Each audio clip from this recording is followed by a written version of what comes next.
Hi, my name is Cameron Carlson with AnimeLocation.tv. I'm here at Matsuricon 2014 with Miss Erica Mendez. How you doing? I'm good. How are you? All right. So, how did you get started in the world of entertainment?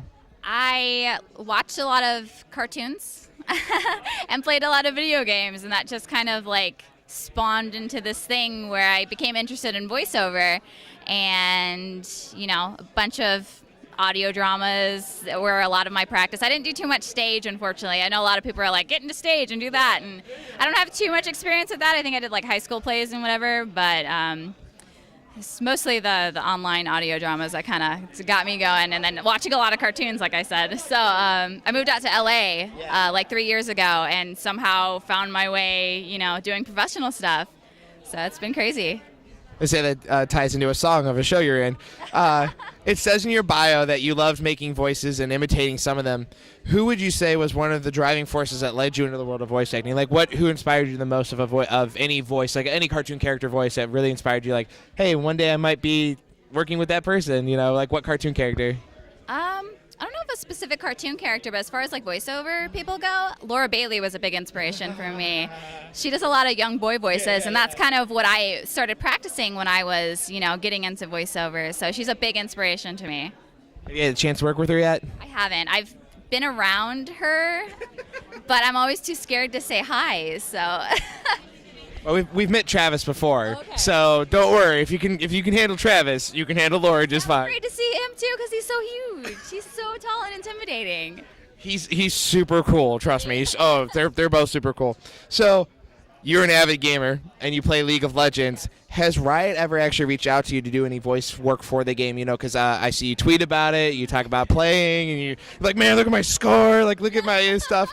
So I'm like, how has Riot actually come up to like talk to you about potentially doing something with them? No, they haven't. I auditioned just like everybody else, so I haven't been lucky enough to get a character yet, but I've auditioned for like some really cool ones, mostly alternate skins. Like I think the first one, my first ever audition in Los Angeles was, or for Bang Zoom anyway, the people that do the League of Legends games. I auditioned for Forecast Jana on my birthday of all days for my favorite game to play at the time, so it was crazy. I auditioned for her and like Anivia, one of the skins for Anivia, and I auditioned for Jinx. Nice. And Nar, the one that just came out. Okay. I didn't get it, but All right. One day I'll be in League. Until then, I just keep playing it. It looks like a fun game. Now, another game that you got to be part of and potentially play was the Xbox Live arcade game, Dust and Elysium Tale. How was working on that project knowing that it was partially recorded in LA and then recorded at some other locations around the country? How did that all work out? That was pretty amazing because everybody recorded from home. It was like me and my boyfriend Lucian Dodge, who plays Dust in that game, recorded in our closet at our apartment. So I would hear him being up late, doing the sessions and all that. And then, I had one session because I have a minor character in that game. But it's pretty crazy how well it was produced for being an indie game with such a low budget. Yeah. And now it's huge. Like I get people who are like, oh my God, I love Dust and Elysium Tale. And it's like, oh my God, it's reached so far for being something that started off so tiny. Yeah. By one guy. One guy did that. Yeah, all of that. Yeah. It's crazy. Now on to the big show that fans want to know about is Killa. How is it going in the fan reaction to it? Oh man, it's the show that's definitely made me feel like I'm a celebrity. Because none of us are truly celebrities. Maybe to some people, but I've been swarmed at certain conventions. Not like crazy style swarmed, but enough to where it's like, wow, this really is a huge thing. And I knew it was a huge thing, but being a part of it and seeing all the people enjoy like the screenings and stuff that Aniplex does just really fully makes you understand exactly how you're a part of something this huge. Yeah. And it's been fun, like a lot of fun. I enjoy all the fans that have been coming up to me and telling me how much they enjoy it. So. Right, and then do you have a theory on why Killa exploded in popularity so quickly, so fast? Because the show came out, I think, at the end of 2013, somewhere around there, or the beginning of 2014, and then all of a sudden you guys are like, well, we're dubbing it. Like, it was really fast. So why do you think that just went from Japan to America in 2 seconds?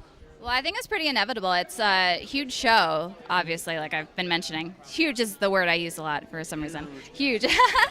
I think it's just so risque. and people like that because it's different. Yeah. It's a different kind of show. It's, fan servicey, but enough to where it's making fun of itself in other shows. So I think that appeals to some people because it's got the humor and like the action and the dark, storyline kind of, and people say that there's like fascism involved and cool outfits and cool not outfits, I guess. I'm not I'm not sure how you describe some of those outfits. And then the female leads, the female leads in that show are amazing. Yeah. I was gonna say PBS actually has an episode on Kill la Kill about the idea of wearable technology.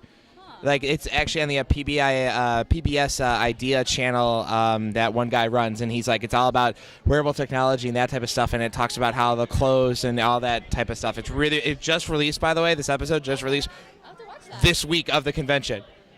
Yeah, me and the con chair watch the same channel, so you can get a hold of us either way. We'll give it to you. Okay. And then another big show to be part of was Maggie, the Labyrinth. And how's it been going and knowing the show and the cultural and literary background to it? Because it follows, the tale of the thieves and everything. So how is that working on that show, knowing there's a literary tie-in, plus also this crazy idea of what it's going to be?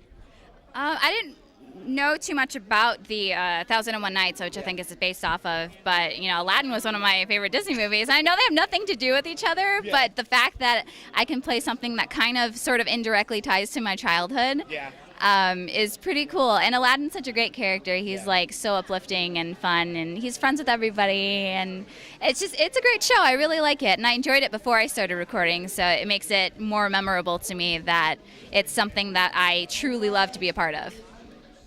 All right.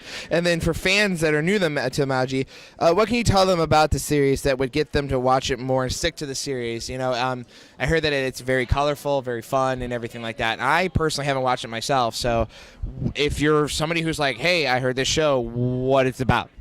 It's about adventures and friendship.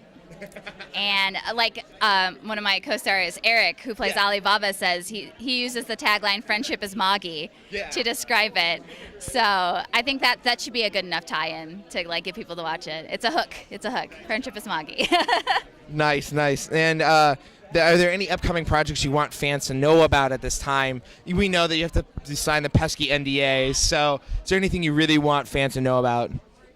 The only thing I can talk about right now, there's a bunch of stuff that I've done that I'm super excited to talk about. A lot of it I probably can't talk about till next year, unfortunately. But if you follow me on Twitter and Facebook, I'll totally post about it. So the only thing that I can talk about right now is Fairy Fencer F, which is coming out in September. They moved the release date to September 16th.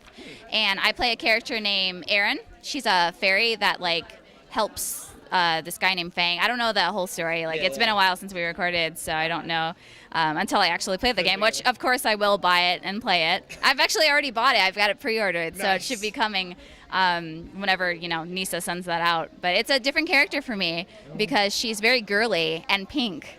So I play mainly young boys and Ryuko, who's a total tomboy. So it's a much higher pitch voice.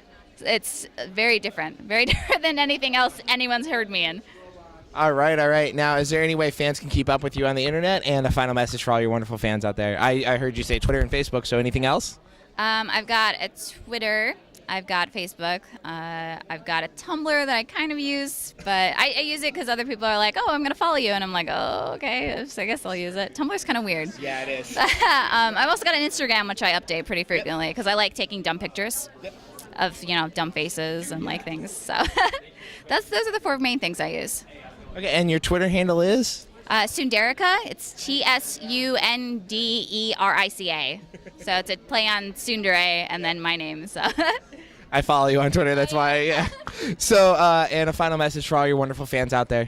Thank you so much for all the support that you've been giving me and all the things that I'm in and just the anime industry in general. Just honestly keep it up and keep the industry strong. So it helps everyone, I think, the fans and the people involved in the industry, and just keep supporting it, please.